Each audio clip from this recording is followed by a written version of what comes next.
Assalamualaikum warahmatullahi wabarakatuh. Perkenalkan, nama saya Nisrina Romia Astuti dengan NIM 2011200099. Di sini saya akan menyelesaikan tugas learning journal pertemuan ke-12, 13, dan 14. Nah, yang pertama saya akan menjelaskan materi tentang kaidah-kaidah fikih yang umum dan khusus. Nah, yang pertama saya akan menjelaskan tentang kaidah fikih yang umum dulu. Bismillahirrahmanirrahim. Iljtihadu ila yang kuzu bi iljatihadi, yang artinya ijtihad yang lalu tidak dibatalkan dengan ijtihad yang kemudian.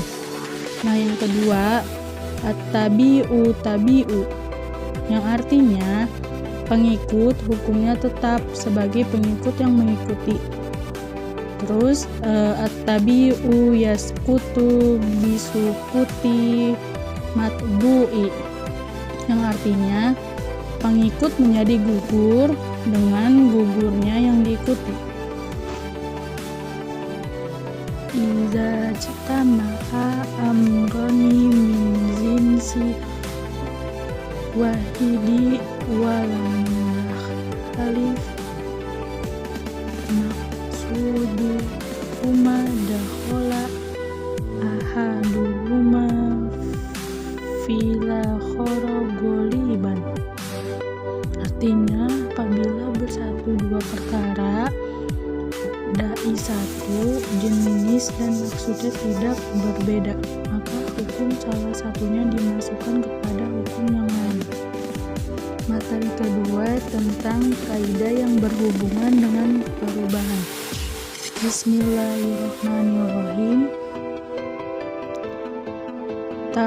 Tagoyyurul lihukumu bihasabi tagoyyuri lazaminati walamaknati wal hawali wal wanayati wal awaidi. Artinya, perubahan hukum sesuai dengan perubahan zaman, tempat, keadaan, niat, dan adat tebi. Terus yang keduanya, muhafazotun a'lu qadimin solihun wal khoza bil jadidi lasolha, yang artinya memelihara keadaan atau hukum yang lama yang masih maslahat dan mengambil yang baru yang lebih maslahat.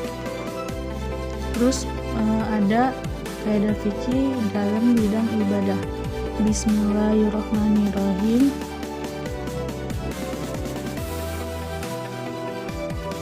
Al-shola fil ibadati tauqifun wa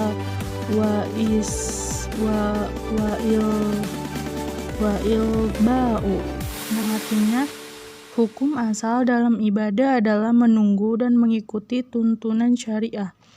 Toharotun hadasi tatawukiti, yang artinya suci dari hadas, tidak ada batas waktu. Terus ilitarifi kurbi makruhu wa fi ghairiha mahbubu, yang artinya mengutamakan orang lain pada urusan ibadah adalah makruh dan dalam urusan selainnya adalah disenangi. Terus ada kaidah khusus dalam bidang muamalah. Bismillahirrahmanirrahim.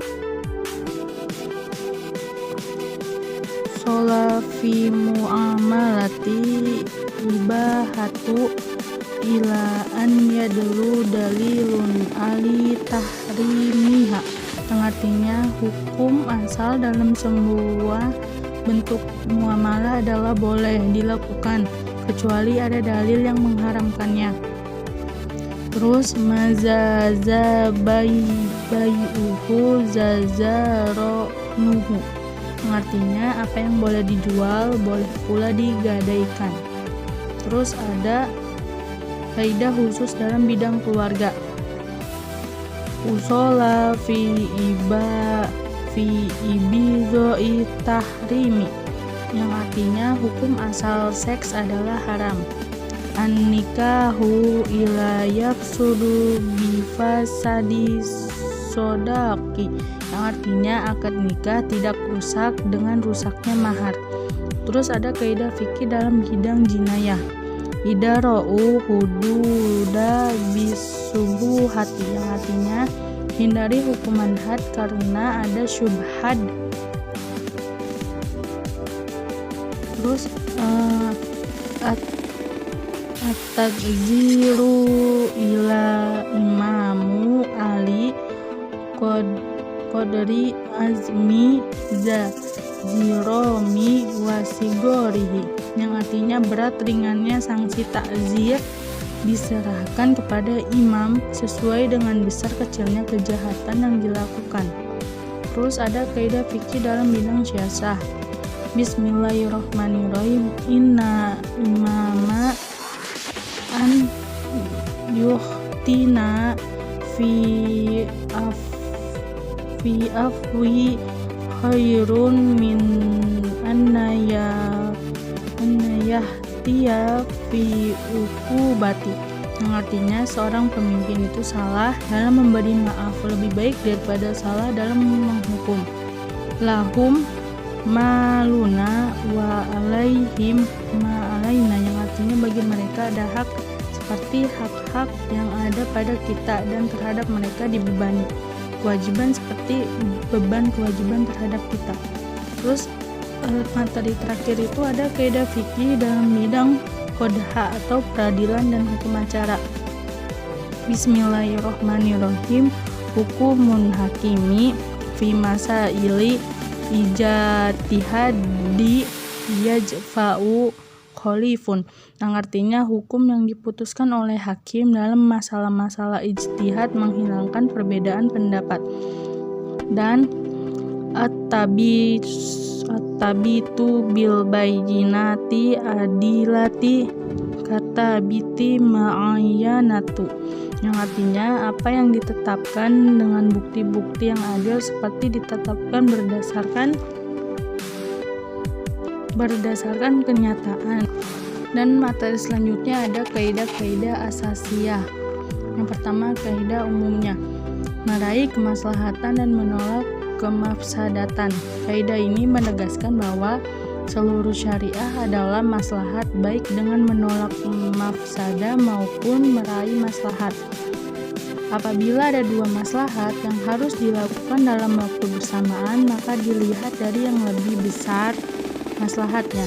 Apabila ada dua mafsadat yang sama dalam waktu bersamaan, maka harus didahulukan yang mafsadahnya lebih besar. Apabila berkumpul antara maslahat dan mafsadat, maka didahulukan yang maslahatnya lebih banyak. Apabila maslahat dan mafsadat sama banyaknya, maka didahulukan menolaknya mafsadatnya. Hal ini sesuai dengan kaidah. Terus di sini juga ada syarat maslahat. Yang pertama, kemaslahatan harus sesuai dengan maqasid syariah. Yang kedua, kemaslahatan harus memungkinkan. Yang ketiga, kemaslahatan harus membawa kemudahan, bukan mendatangkan kesulitan di luar batas. Yang keempat itu ada kemaslahatan memberi manfaat bagi sebagian besar masyarakat, bukan sebagian kecil. Nah, terus ada al-qawaid al-khamsah, 5 kaidah asasi. Al-umuru bimaqasudiha, setiap perkara tergantung niatnya. Al-yakina la yazulu bisyak, keyakinan tidak bisa dihilangkan karena adanya keraguan. Al-masyaqqatu tazalbi tayassairu, kesulitan mendatangkan kemudahan. Terus ada fungsi niat. Yang pertama itu membedakan antara ibadah dan adat kebiasaan, membedakan kualitas perbuatan baik atau jahat, menentukan sah atau tidaknya suatu ibadah tertentu, membedakan ibadah sunnah atau wajib. Terus di sini juga ada dasar hukum, yang artinya setiap perbuatan bergantung kepada niatnya dan bagi setiap orang sesuai dengan niatnya. Barang siapa berhijrah karena Allah dan Rasulnya, maka hijrahnya kepada Allah dan Rasulnya. Dan barang siapa hijrahnya karena mengharapkan dunia atau karena wanita yang dinikahinya, maka hijrahnya kepada yang diniatkannya. Hadis riwayat Bukhari dan Muslim. Terus di sini juga ada turunan kaidah. La subuh ilal banaya, tidak ada pahala kecuali dengan niat.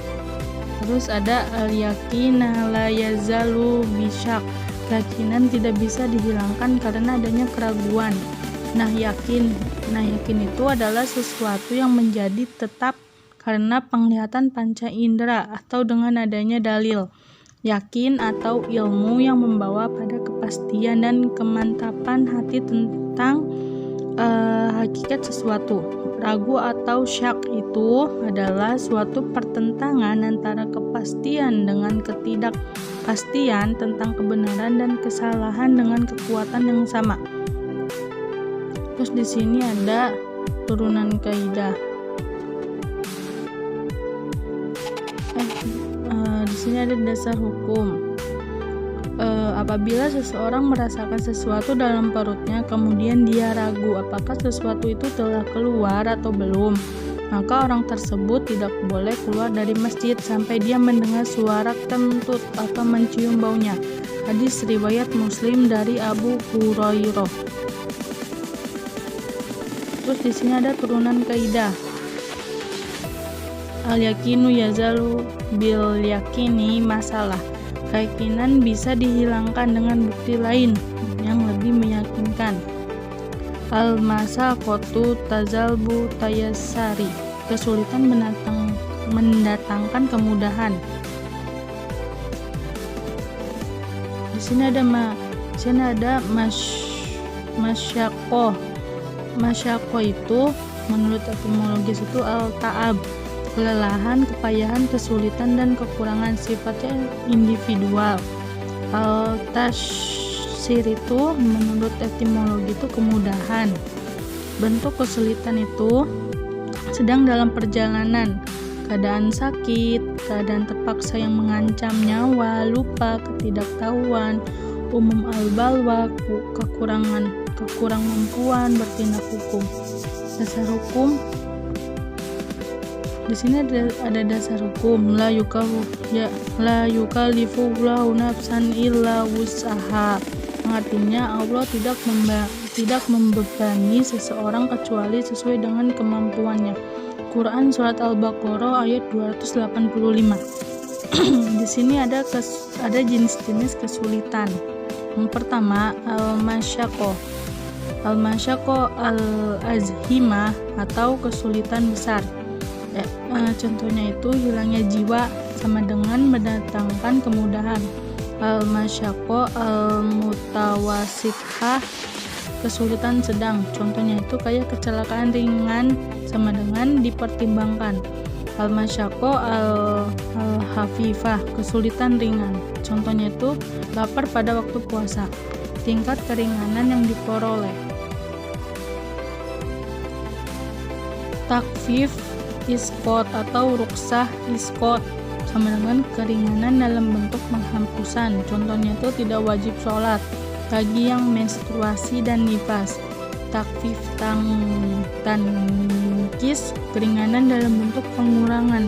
Itu contohnya itu qashar 2 rakaat dari 4 rakaat. Terus di sini ada kaidah-kaidah cabang. Iza ta'ziru i'malul kalami yahmalu. Artinya apabila sulit mengamalkan suatu perkataan, maka perkataan tersebut ditinggalkan. Terus ada kemudorotan harus dihilangkan. Tujuan kaidah ini secara umum untuk menghilangkan kemudorotan kepada orang lain. Inti dari kaidahnya itu tidak boleh menyebabkan kemudorotan baik kepada orang lain maupun diri sendiri. Terus ada pengecualian kaidah. Apabila menghilangkan mudorot mengakibatkan kemudorotan yang sama tingkatannya apabila menghilangkan mudorot mengakibatkan kemudorotan yang lebih besar.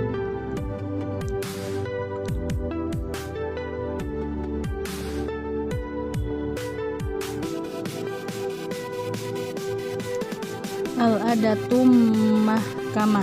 Adat dipertimbangkan dalam menetapkan hukum. Al-adah secara bahasa artinya berulang. Al-adah apa yang dianggap baik dan benar oleh manusia secara umum yang dilakukan berulang-ulang.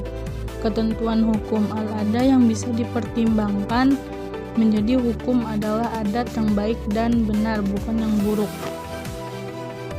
Kaidah pengecualiannya itu yang pertama ada adat bertentangan dengan nas, adat yang tidak menyebabkan kemafsadatan atau menghilangkan kemaslahatan, dan yang terakhir itu ada adat berlaku di kaum muslimin secara umum, tidak boleh beberapa orang.